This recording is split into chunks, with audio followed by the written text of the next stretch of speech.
साल 2024 के शुरुआत में भारत के पीएम नरेंद्र मोदी ने केंद्र शासित प्रदेश लक्षद्वीप का दौरा किया और इसके बाद से ही यह जगह गूगल पर खोजी जाने वाली सबसे ज्यादा जगहों में से एक बन गई है। ऐसा नहीं है कि इससे पहले लक्षद्वीप को कोई जानता नहीं था, लेकिन मोदी जी के वहां जाने के बाद से अचानक से इसे एक बेहतरीन टूरिस्ट डेस्टिनेशन के रूप में देखा जाने लगा है। अब तो यहां तक कहा जाने लगा है कि मालदीव को बेवजह ही हाइप दिया जा रहा है, जबकि भारत के पास लक्षद्वीप के रूप में अपना खुद का एक मालदीव है। मोदी जी के लक्षद्वीप विजिट का सबसे बड़ा कारण क्या है और क्या है लक्षद्वीप का पूरा इतिहास? आज के इस वीडियो में हम आपको यह बताने वाले हैं कि भारत के आजादी के बाद कैसे लक्षद्वीप को एक करिश्माई तरीके से पाकिस्तान के जबड़े से छीनकर भारत में शामिल किया गया और इसे केंद्र शासित प्रदेश बनाया गया। काफी कुछ आपको जानने को मिलेगा आज के इस वीडियो में, तो चलिए अब वीडियो को शुरू करते हैं। हेलो एंड नमस्कार, मेरा नाम है प्रशांत और आप देख रहे हैं बेजोड़जोड़ा.com का यूट्यूब चैनल। दोस्तों, आज के इस वीडियो में हम सबसे पहले आपको लक्षद्वीप का पूरा इतिहास और इसके भारत में शामिल होने की कहानी बताएंगे। मलयालम और संस्कृत में लक्षद्वीप का अर्थ है 100,000 द्वीप, यानी कि 1,00,000 द्वीप। आधिकारिक जानकारी के मुताबिक लक्षद्वीप द्वीप समूह में कुल 36 द्वीप हैं, लेकिन सिर्फ 10 द्वीपों पर ही लोग रहते हैं। भारतीय पर्यटकों को सिर्फ 6 द्वीपों पर जाने की अनुमति है, जबकि विदेशी पर्यटक सिर्फ 2 द्वीपों अगाती और बंगारम पर ही जा सकते हैं। अगर हम लक्षद्वीप के बारे में बात करें तो 1500 ईसा पूर्व के आसपास इस क्षेत्र में मानव बस्तियां मौजूद थी। यहां 7वीं से 10वीं शताब्दी के आसपास मुस्लिमों के आगमन के साथ यहां पर इस्लाम का प्रादुर्भाव हुआ। मध्ययुगीन काल के दौरान इस क्षेत्र में चोल राजवंश और कैनानोर के साम्राज्य का शासन था। साल 1799 में टीपू सुल्तान की मृत्यु के बाद अधिकांश क्षेत्र ब्रिटिशों के पास चले गए और इसमें लक्षद्वीप भी शामिल था। यह तो हो गया लक्षद्वीप का इतिहास। अब आइए आपको इसके भारत में शामिल होने की एक दिलचस्प कहानी सुनाते हैं। साल 1947 में जब भारत आजाद हुआ और इससे पाकिस्तान अलग हुआ तो उस समय लक्षद्वीप पर दोनों देशों में से किसी का भी अधिकार नहीं था।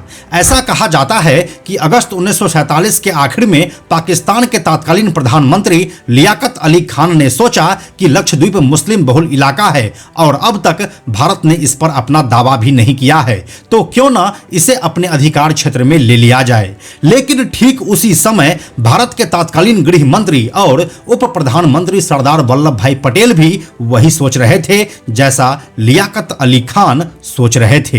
हालांकि उस समय तक दोनों ही देश असमंजस की स्थिति में थे, क्योंकि दोनों में से किसी को यह नहीं पता था कि किसी ने उस पर कब्जा कर लिया है या नहीं।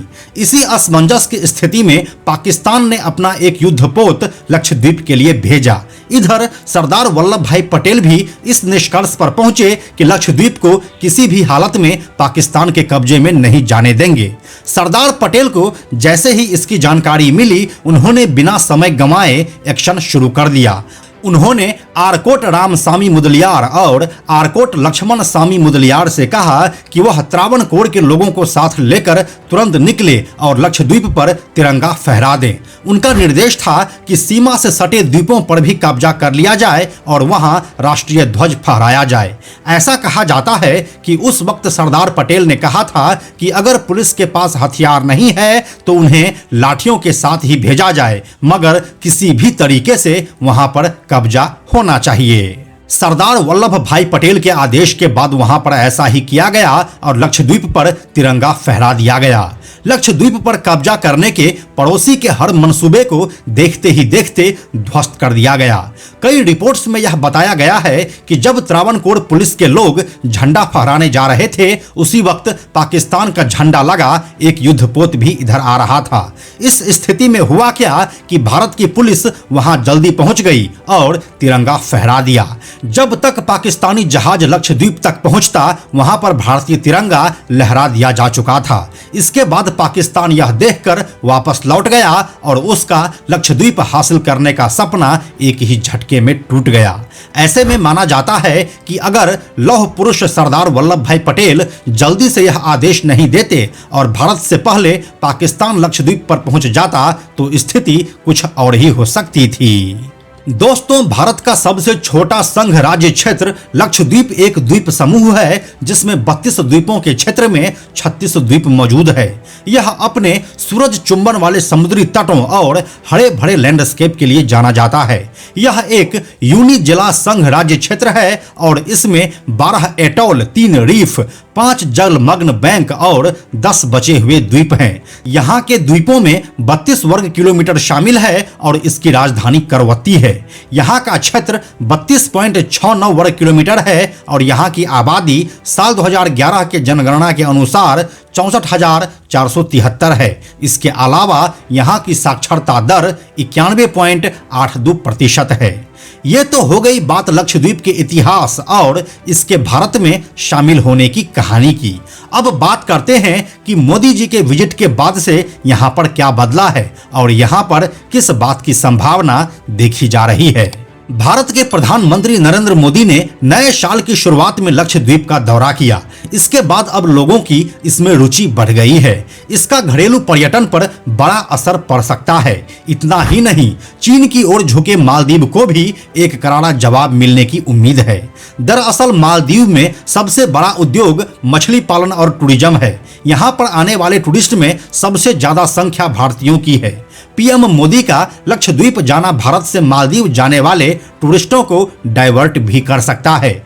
पीएम नरेंद्र मोदी ने 2 और 3 जनवरी को अपनी यात्रा के दौरान कई विकास परियोजनाओं के साथ साथ कोच्चि लक्षद्वीप द्वीप समूह सबमरीन ऑप्टिकल फाइबर कनेक्शन का उद्घाटन किया। लक्षद्वीप में लोगों की रुचि स्थानीय पर्यटन उद्योग के लिए एक वरदान साबित हो सकती है। वहीं यह मालदीव के लिए एक बड़ा काउंटर भी बन सकता है, क्योंकि लक्षद्वीप एक ऐसी जगह है जहां मालदीव के मुकाबले ज्यादा टूरिस्ट नहीं जाते हैं। वह विदेशी पर्यटकों को भी अपनी ओर आकर्षित कर सकता है। पीएम नरेंद्र मोदी का यह मैसेज मालदीव के लगातार एंटी इंडिया गतिविधियों के बाद भेजा गया है।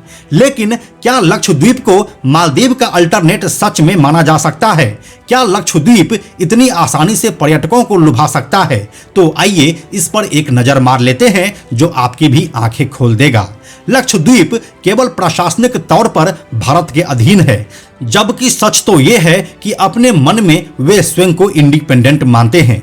मेनलैंड भारत से वहां पर जाने के लिए आधिकारिक परमिट की आवश्यकता होती है और बिना परमिट के कोई भी आम भारतीय वहां पर नहीं जा सकता है। सबसे पहले इस नियम को हटाया जाना बेहद जरूरी है। लक्षद्वीप में मुस्लिम आबादी 90% से भी ज्यादा है और इसी वजह से वहां के स्कूलों और सरकारी ऑफिसेस में शुक्रवार को साप्ताहिक छुट्टी मनाई जाती थी, जिसे साल 2021 में बदल दिया गया। लेकिन इसके लिए वहां के लोगों के भारी विरोध का सामना भी करना पड़ा था। दशकों के संघर्ष के बाद केवल साल 2021 में भारत लक्षद्वीप में गांधी की मूर्ति स्थापित करने में सक्षम हो सका, क्योंकि स्थानीय मुस्लिम आबादी मूर्तियां लगाना हराम मानती है। मजहबी कारणों से यहां पर पहले से ही शराब बैन है, जो कि पर्यटन के दृष्टिकोण से सही नहीं ठहराया जा सकता है। अगर भविष्य में लक्षद्वीप में पर्यटन के विकास के लिए ताबड़तोड़ कोशिशें की गई तो वहां के निवासी स्थानीय लोगों और परिस्थिति को बचाने के नाम पर वहां किसी भी पर्यटन विकास का विरोध करेंगे, जैसे कि वे लोग हजारों सालों से अपनी संस्कृति को बचाए हुए हों और विश्व मानव सभ्यता से कटी हुई कोई स्पेशल जनजाति हो, जबकि वास्तव में वे मालाबार तट के मछुआरों के वंशज है जो वहां पर रह रहे हैं। अब इतनी सारी मुश्किलों के बाद क्या आपको भी लगता है कि लक्षद्वीप भारत के लिए मालदीव का अल्टरनेट बन सकता है? तो अपने विचार हमें कमेंट सेक्शन में लिखकर जरूर बताइए। वैसे पिछले 10 सालों में मोदी सरकार के धारा 370 और राम मंदिर जैसे फैसलों के बाद तो यह लगता है कि इसके लिए कुछ भी मुश्किल नहीं है। खैर, जो भी आगे आने वाले भविष्य में होगा वह देखने वाली बात होगी। हम जल्दी मिलते हैं आपसे ऐसे ही एक और इंफॉर्मेटिव वीडियो के साथ। है। अंत में एक और ज़रूरी बात, हमने बेजोड़ जोड़ा का एक टेलीग्राम चैनल भी बनाया है जहां आपको हमारे सारे वीडियोस के लिंक सबसे पहले मिल जाएंगे। इसलिए आप लोग टेलीग्राम पर भी हमसे जुड़ें। टेलीग्राम पर हमसे जुड़ने के लिए सिंपली आप टेलीग्राम ऐप के सर्च में जाकर बेजोड़ जोड़ा लिखिए और चैनल पर जाकर ज्वाइन बटन क्लिक कर दीजिए, आप हमसे जुड़ जाएंगे। यह वीडियो अगर आपको पसंद आया तो इसे लाइक और शेयर जरूर करें। आने वाले वीडियोज़ के लिए बेजोड़ जोड़ा को सब्सक्राइब करके बेल आइकन को टच करना ना भूलें। Thank you so much.